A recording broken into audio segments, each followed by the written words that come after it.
Today's episode of This Week in Startups is brought to you by Walker Corporate Law, a boutique law firm specializing in the representation of entrepreneurs.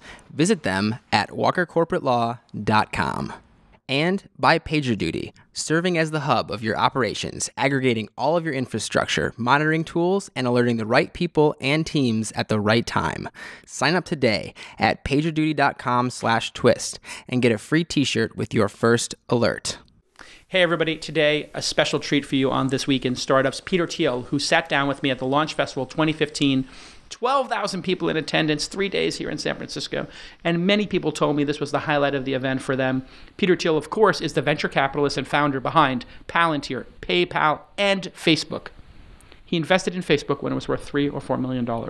He is extremely candid, honest, and challenging during this interview with me. In fact, multiple times during the interview, he told me I'm asking the wrong question or that my question was inane. I mean, it was challenging for me as an interviewer, and you're going to get to see me go toe-to-toe with Peter Thiel, one of the great investors and thinkers in the technology and finance space. You're going to love it. Get a paper and pen out. There's a lot of knowledge in this episode. That's what it's all about, man. They said money is the root of all evil. What? Funny how it feeds my people. We ain't gonna live like equals until we get the money, spend the money, and defeat you. Yeah, money is the root of all evil. What? Funny how it feeds my people. Yeah, we ain't gonna live like equals until we get the money, spend the money, and defeat you. Good afternoon, everybody. Good afternoon. What a glorious day we have out there in San Francisco. The weather is outstanding, and you're all inside, but you're inside for a good reason. The next speaker is one of the most considered, intelligent, successful minds we have in this generation of Silicon Valley, and I think that's enough of an intro. And let me just take a quick moment to thank you, Unilever, Foundry, RingCentral, and Icehouse. Big round of applause for our founders and sponsors, rather. Thank you for that. I always appreciate when you guys put a good, hearty welcome. And Peter Thiel, come on out. Please welcome Peter Thiel. Thank you. Oh, a lot of Peter Thiel fans. Peter, have you ever seen 2,000 of your fans in one place? Is this the largest on the book tour so far? It's like this is over 2,000. Well, it depends. Depends a lot on what context. So it's 2,000 people here is better than 2,000 people in Orlando, Florida. Yes. Yeah, no offense to Orlando. No offense to Orlando at all. But any business plan you get from Florida, you delete immediately, correct? That's what I was told when I started angel investing. If it's from Florida, be very suspect.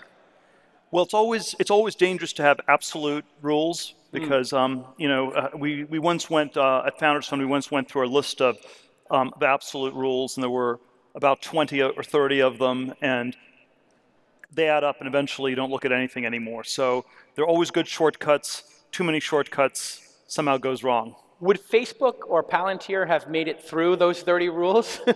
I wonder.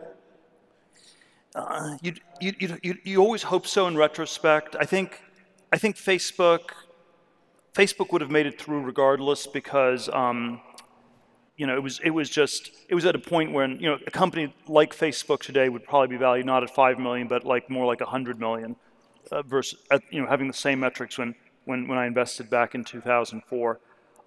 You invested at Facebook at a $5 million valuation. Yes, yeah, but they had 100,000 users. It was growing really fast. They only needed money to buy more computers because there was so much demand for the service. That's actually always a pretty good sign. And Sean Parker introduced you to him, to Zuckerberg, or he had you? Sean Reed had looked at it a little bit, so there were a few different points of contact. What was the first meeting like? It was not like a show on Shark Tank. It was Zuckerberg was 19 years old. He was still pretty introverted. Sean did most of the talking. So if you base it, people always exaggerate how important these pitch meetings are. Reid Hoffman and I had spent about a year looking at all these social networking sites before that. So we were ready to write the check before we met, and didn't really matter what people were going to say. And what was it about that business that made you so convinced it would be a game changer? Because I remember at the time, we weren't all convinced. There was something you guys knew that we didn't know. Well, I don't know, a few different different pieces. But I think there was an intensity of usage that was already very, very big. It was very promising. It had all these network effects, which I think are never to be underestimated. There was something about the college market that was probably being underestimated. I think investors always have a bias to invest in things they themselves use, and they undervalue things they don't use. So there aren't very many investors who are in college. So anything that's just big on college will be somewhat underrated systematically. You know, there was a bunch of different things that added up like that. And take me to Palantir, because this is another one of the major companies of our generation, of this last wave. What is that? It's worth $10 billion or something in that range? It's something maybe a little north of there. A little north of there. And you were an angel investor / co-founder of this company. Yes. And how much was that company worth when you started and invested in it? Well, we did the first angel round like 800,000 valuation, and then we did a $800,000 valuation. Went up from there. Yeah. The loans went up from there. So, but you don't angel invest anymore. You just do venture capital now? You know, I don't know if there's really sort of a bright line. You know, we do everything from seed to Series A to B, C, D. You know, all the way up the spectrum. I would say my single overarching idea, both in my book 0 to 1 and in terms of investing, is that I believe. I think most people always tell you, most business books, most business advice, always how to be better at competing, how to compete more effectively. And I believe that the key is not to compete at all. The key is to do something that nobody else is doing. The politically incorrect word for it is that you should have a monopoly. We can debate at what points monopolies are good or bad for society, but from the inside, if you're a founder, early investor, early employee at a company, you always want to aim for monopoly. And so I'm ready to invest at whatever point I'm convinced it's going to be a monopoly. And Facebook, you felt like this is going to be the dominant social network, and there'll be only one major one. You know, I'd like to say that I had that much figured out. I thought it would be dominant on college campuses, and that would be worth a lot more than $5 million. I didn't really think it was going to be quite as big as it turned out to be. And there are some pretty big fights going on right now. I can think of Android versus iOS. This seems like a fight worth having. Is that a fight that Google shouldn't be in or Apple shouldn't be in, or too soon to tell? Well, it's pretty core to Apple. I would argue it's not that core to Google. I mean, Google is fundamentally just a search engine, just a search company. That's where 98% of the revenue comes from. And then I think Google always likes to brand itself as a all-purpose technology company. So they're driving self-driving cars. You have Google Glasses. You have phone operating systems, balloons in outer space. But really 98% of it's a search engine. Everything else is probably a distraction. And the fight with Microsoft you talk about in the book became a huge distraction for Microsoft. Do you think that the apps business, the Gmail apps business, has been a distraction for, and now they have an operating system, Chrome. You think that business at Google's not worth them spending too much time on? They should just keep with the search? It's always complicated. I mean, sometimes you do have to fight. Sometimes it's existential, and you have no choice. But I think we're always too prone to it. We're always too prone to find conflicts with other people, with other companies. We're too prone to thinking what's valuable is whatever the other person's doing, and so we have to fight them for that. And I think it's almost always a better question to ask, what can I do, what can my company do, what can our company do that nobody else is doing, versus what is somebody else doing that's cool that I want to take away from them. That's I think, generally a much less constructive approach. Ah, yes, the Walker Corporate Law Group is an amazing group of attorneys with 10 to 20 years of experience, and they do fixed fees. What does that mean? That means you don't have to be scared when you open up that PDF from your attorney every month. Oh my God, is it going to be $3,000 or $300 or $30,000 or $15,000? That's agita, that anxiety I have lived with my whole life. But now, fixed fees. What does it mean? I need to incorporate. I need to get a trademark. I need to do an employment agreement. I need to do M&A. They're going to give you a flat rate, and they're going to say, hey, this is about what it's going to cost, and here you go. We'll just do it for this amount of money. And Scott and his team They left all those big firms because they wanted to do something small and intimate. And they spend so much time with founders. I've had so many founders from hackathon teams who have IP issues like, oh, who owns this? 2 of the hackathon members don't want to do this anymore. 2 of them want to make it into a company. What do we do now? Oh, scary. Scott makes it not scary. You can email him, scott@walkercorporatelaw.com. Scott@walkercorporatelaw.com. Walker, W-A-L-K-E-R. Obviously. WalkerCorporateLaw.com, 415-979-9998. 415-979-9998. Sometimes Scott Walker picks up the phone himself, and he often talks to entrepreneurs, for hours who come from This Week in Startups or from the Launch Festival. He's a true mensch, and you can't go wrong with Scott Walker. Everybody I've sent to him has just come back to me and said, NPS score 10. Very likely to refer a friend to Scott Walker. That's why his business is booming, and he's chosen this walk in life. He only wants to work with entrepreneurs and help them have their vision become reality. And for that, I salute you, Scott Walker, and the Walker Corporate Law Group. Email scott@walkercorporatelaw.com. Okay, let's get back to this amazing episode. I think the other core tenet of the book is really, what do you believe that is true that nobody else believes to be true, I guess. Is that the right way to say it? Yes. Yes. So it's always a combination of contrarian and true. People always characterize me as contrarian. I think that's misleading. 1 + 1 = 3. That's a contrarian belief. It's not interesting, untrue, won't get you anywhere. Right. So it's always important for it to be something unconventional, no one's thought of, but that also has, either is intellectually true or has some merit to it in a business context. And you're huge investors in SpaceX, Elon's second company, I guess, in this recent crop. What is it about that business that he got right, and sort of how does he run through the Thiel equation as it is? Well, I'd say, it was definitely both Tesla and SpaceX were companies where the competition was really weak. So, you were competing with these decrepit car companies in the US that had barely innovated in 50 years. With space, it was these really bad aerospace, half government, half military, industrial complex type entities that were, again, sort of very bad at innovating, very inefficient. So, if you're going to starting a search company, that would be tough because Google's a really tough company to go up against. Going up against General Motors, going up against Lockheed, you're at least picking pretty weak competition, and that was an important strategic thing to get right early on. And there were a lot of challenges in building these companies, but that part of the strategy, I think, is very underrated. And the fact is, nobody believed electric cars were going to be viable, or very few did. I remember a conversation I had with Elon in summer of 2008, and I asked him, when was the last successful car company started in the US? And the answer was a Jeep in 1941. And so it was sort of the glass half full, glass quarter full version was it was about time after 67 years. How do you feel about where Tesla's gotten as a company, and where do you think they're going to go? Well, it's been an incredible success. I would never bet against Elon in anything. So I think that's sort of, hard rule number one.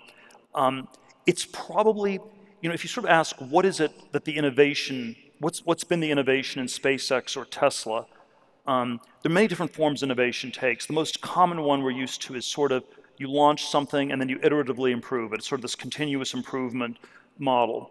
We occasionally have a modality of innovation where you have a big, brilliant breakthrough, like maybe Bitcoin, where someone worked on it in a closet for 10 years and then released this amazing discovery to the world. But I think there's another modality of innovation that's very underrated, is what I describe as complex coordination, where you just take a lot of different pieces and the innovation is to combine them in a new way. So if you ask, what is new about SpaceX rockets or Tesla cars?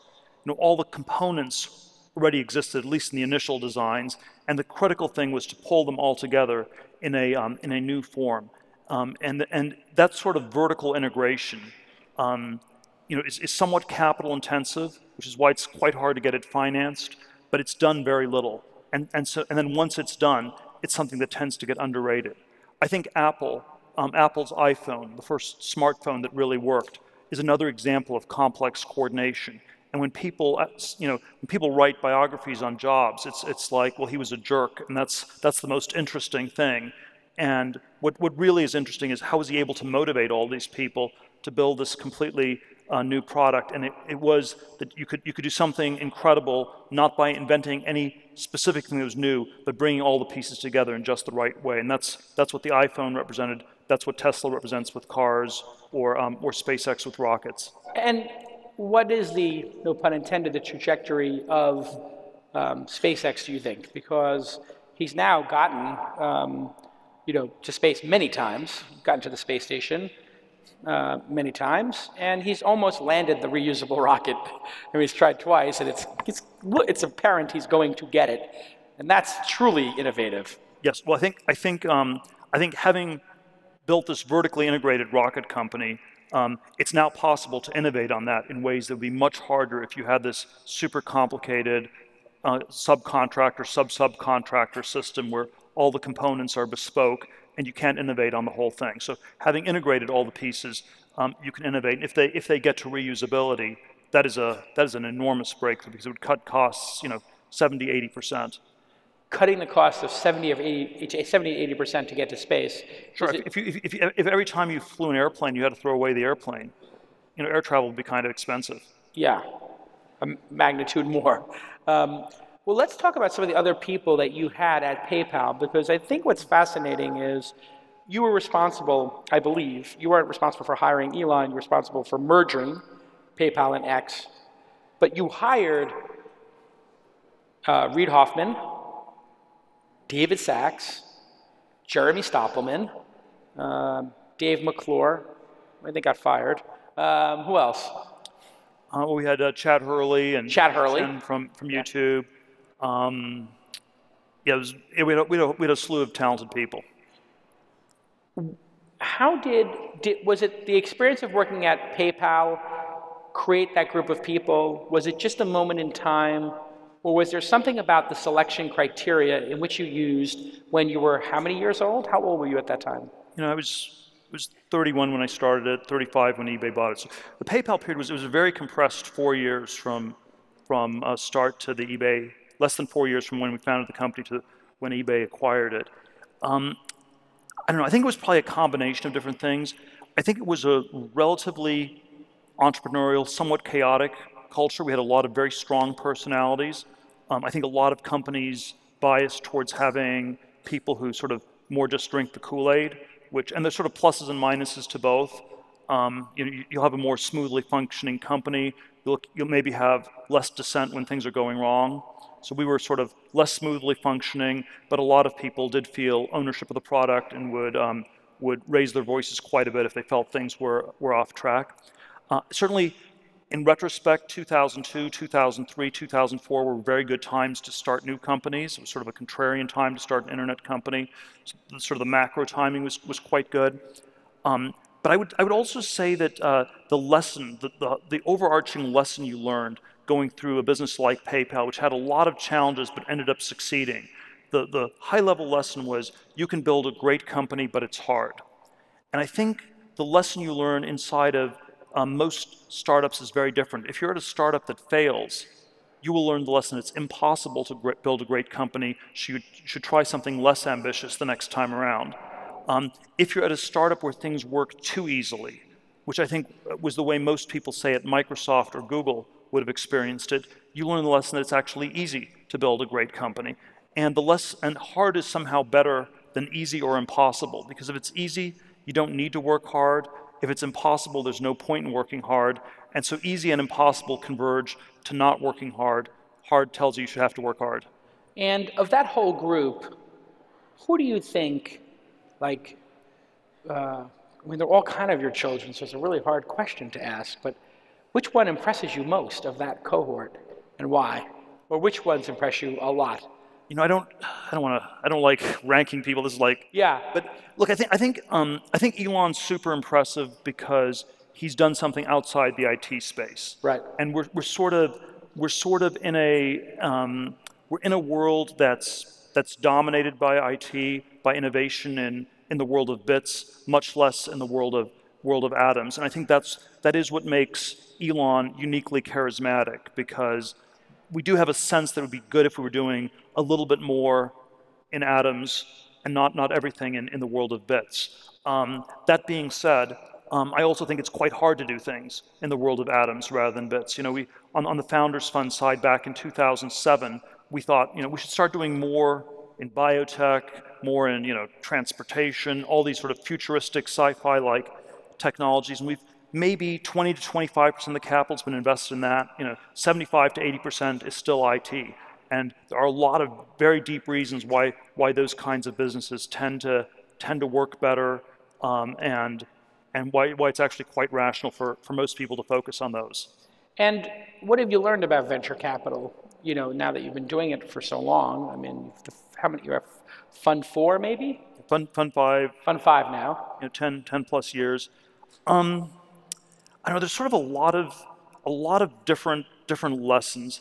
One that's a little bit of a it's not quite a precise start lesson, but is that people, once something works, people often underestimate it, and when things aren't working, they underestimate how much trouble they're in. So there's a way in which, in most areas of investing, momentum is not that good a way to invest. So if a stock's gone up, you don't necessarily want to chase it.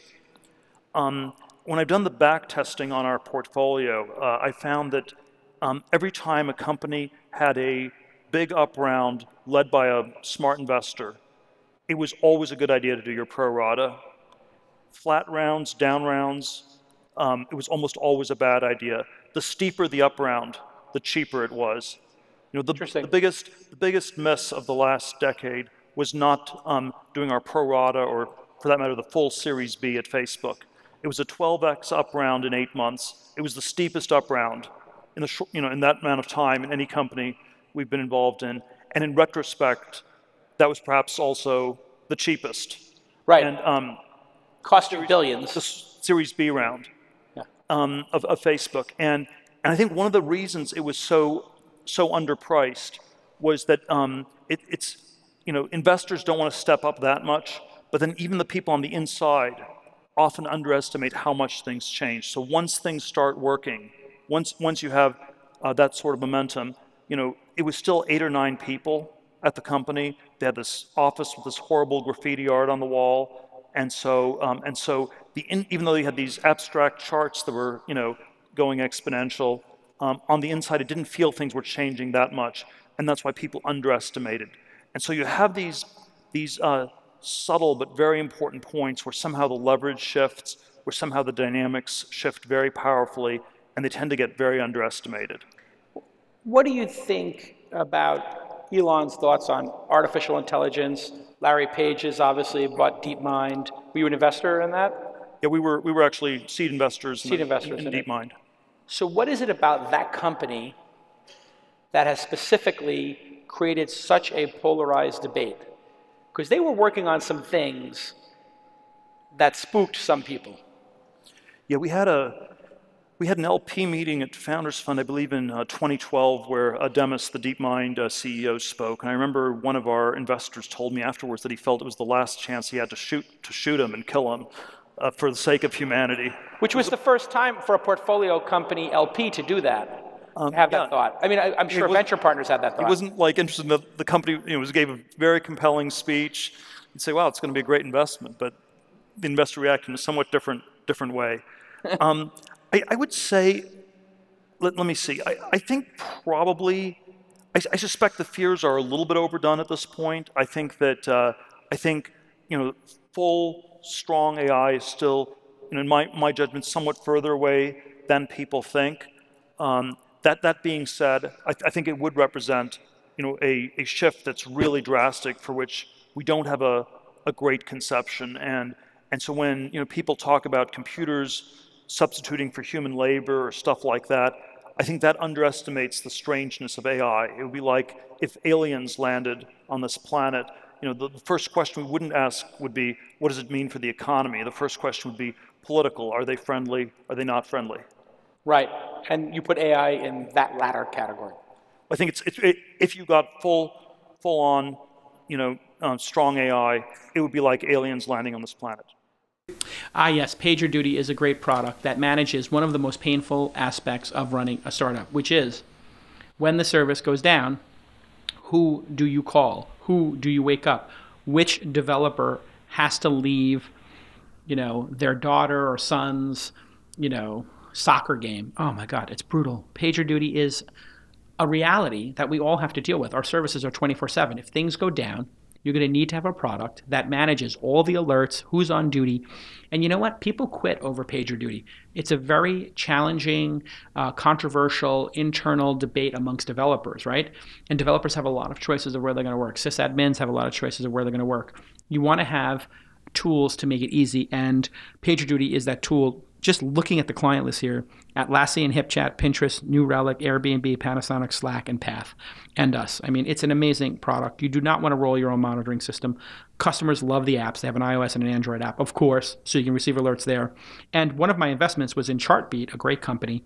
And Justin Lintz over there, the senior operations engineer, said this: PagerDuty gives Chartbeat one central place to send critical alerts. We now have a simple, easy process for on-call scheduling. Hey, here's your call to action. Sign up today for a free 14-day trial at pagerduty.com/twist, and you'll get a free t-shirt when the first alert comes in. That's right, a free t-shirt when you get your first alert. Go to pagerduty.com/twist, pagerduty.com/twist. This is a fantastic product from a fantastic company that really solves a massive pain point, which is being on PagerDuty is brutally painful sometimes. And you know what? Things go down. It's very stressful.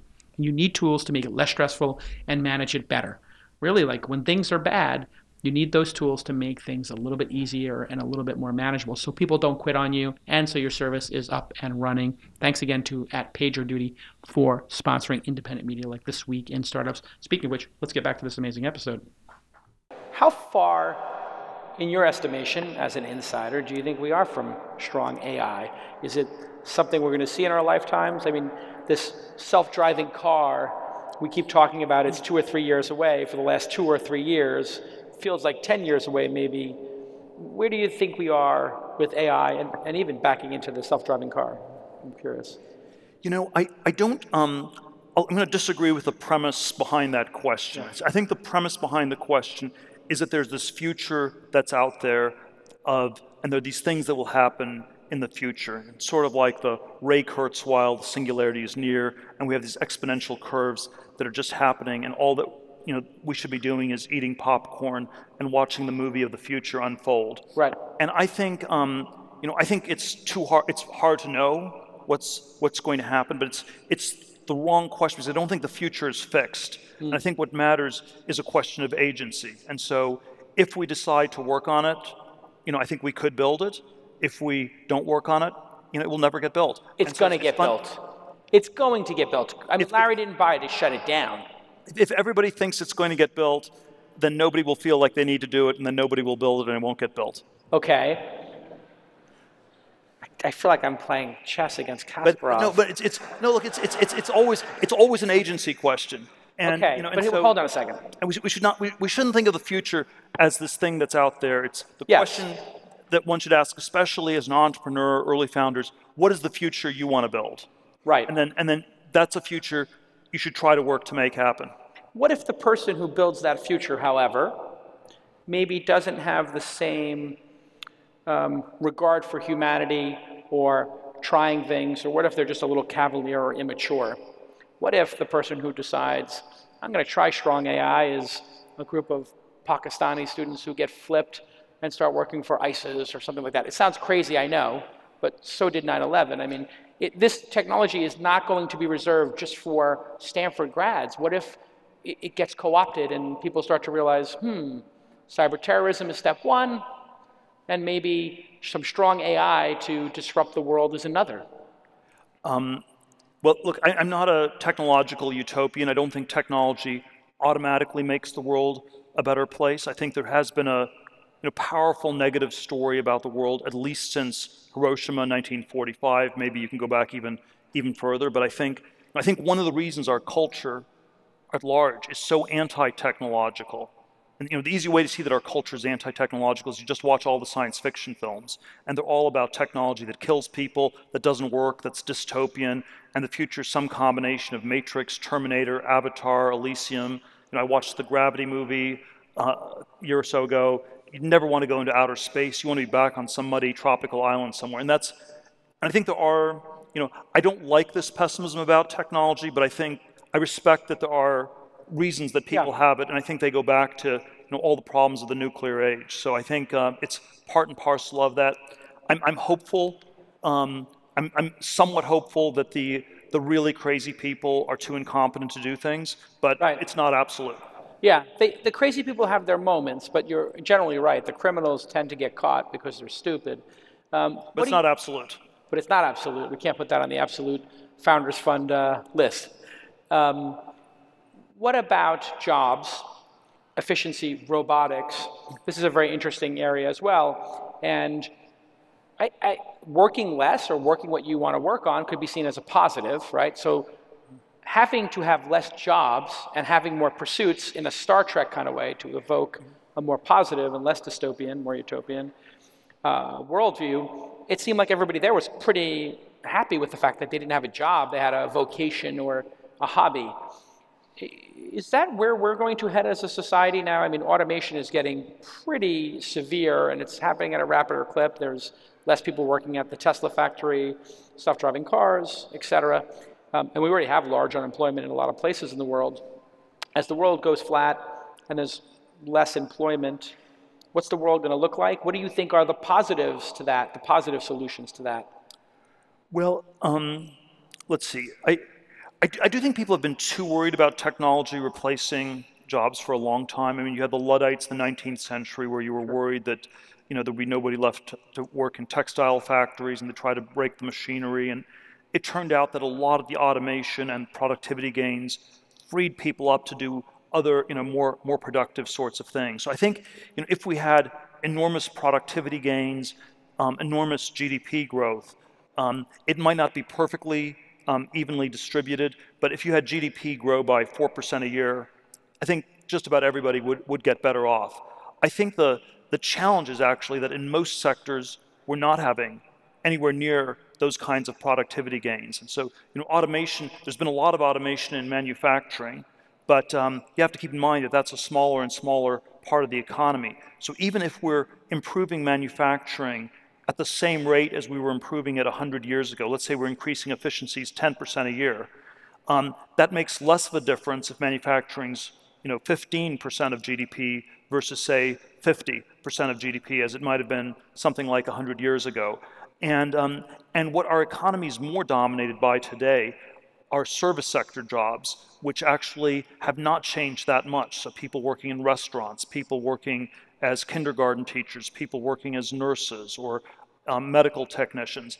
And this is actually why I think there's less economic growth than we think, because we've not actually figured out ways to really increase productivity in so many other sectors. So in general, people always frame the worry about technology. It's happening too quickly, it's too disruptive, it's too dangerous. And what I worry about is much more the specter of stagnation. Things are not changing quickly enough. We don't have enough growth. And then when you don't have enough growth, that's where I think you have real challenges. In a world without growth, everything becomes a zero-sum game. I'll only get ahead by you falling further behind, and that becomes a much nastier world. When you look at the various sectors you're investing in, which one do you think has the most potential, in the coming years? Healthcare, robotics, AI? I'm always skeptical of sectors and trends. People always ask me, what are some trends that I see happening in the future? And I never like the question because, again, it's like I'm not a prophet. I don't think the future is fixed in that sort of way. But I also think, at this point, I think all trends are overrated. And so, healthcare IT, education software, somewhat overrated. SaaS software, pretty badly overrated. If you hear the words big data, cloud computing, you need to run away as fast as you possibly can. You need to just think fraud and run away. Yeah. And the reason you want to be really careful about these buzzwords, so if I said, I'm doing building a mobile platform for SaaS enterprises to do big data in the cloud. And if you have sort of like a proliferation of buzzwords. Can you introduce me to that company? I know you'll invest without asking any questions. So, If you're investing, yes. I'll have them call you collect. But all these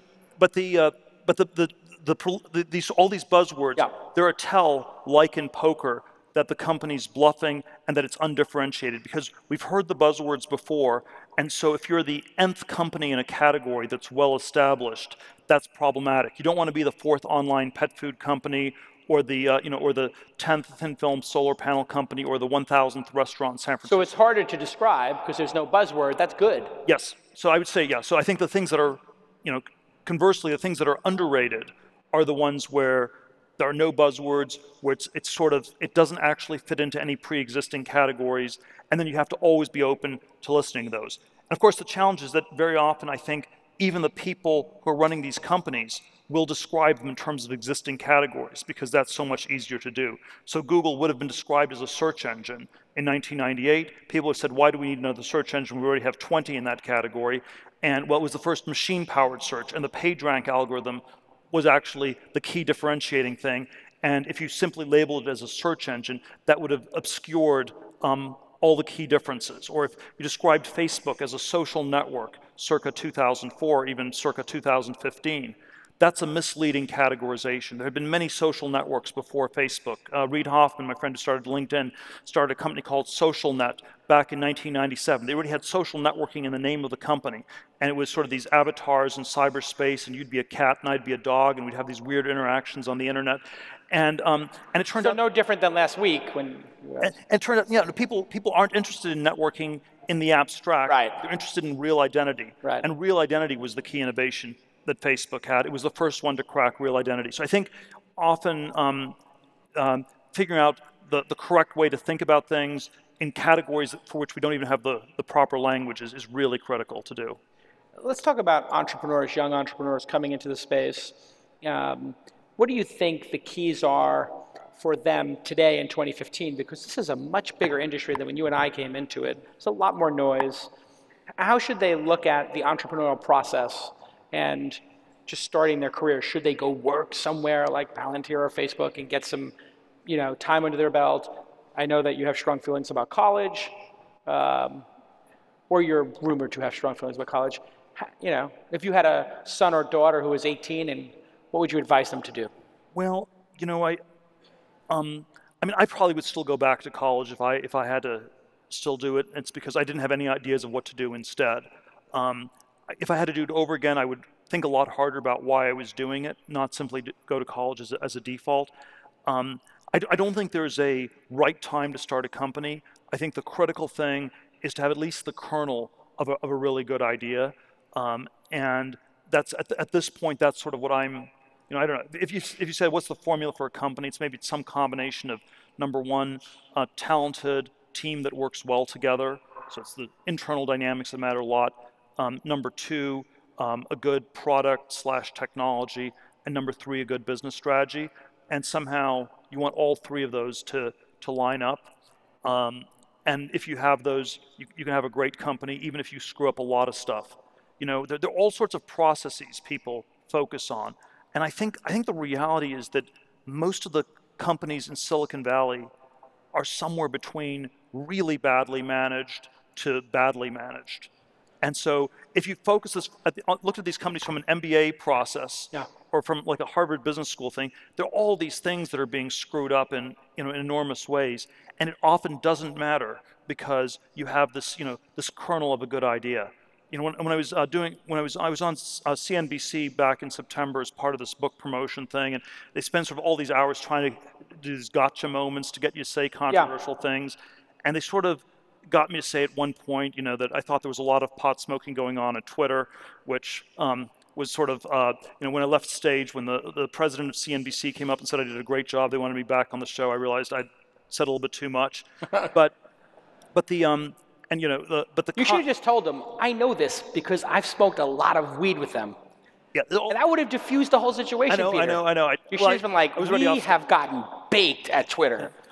But the larger context was, it doesn't matter. Yes. Twitter had such a great fundamental idea that whether it was very badly managed or somewhat badly managed, or whether you're in favor of smoking pot or against smoking pot, it just didn't matter, because the great idea sort of carried the day on so many other things. And then the more pessimistic version is, if you don't have something like that, it's actually really hard to make up for that, even if you get a lot of other details right. Where do you stand on drug reform, legalization of pot? Because that seems to be a fascinating issue. In our lifetime, we've seen so many trends where people were against gay marriage and against pot, and boom, they just switched. How do you feel about this? I'm pretty libertarian on all these issues, so I think it should be legal. I think it will be legalized. I think that we did our first investment in a marijuana-linked set of companies a month. Oh, so you're investing in cannabis? It was sort of they were doing things related to it. It was not like direct farming Gotcha. or anything like that. Making UV lights or something, or it was sort of a series. It was a holding company that was doing a set of direct investments, and everyone said, "Oh, this is really crazy and courageous and out of the box." And I actually think it's not even that controversial anymore. I don't think it was anything that unusual about it. Yeah, it seems to me like it'll be the next coffee, like the next crop. I mean, maybe not consumed that often, but it will be a staple. Sugar, cannabis, but even coffee. Yeah, but even you guys know we put cannabis in the coffee, right? But It's going to be a great afternoon. Look, this is a good example. Even if this is a trend, right? That's true. It doesn't actually translate into automatically figuring out the business. No. So it's like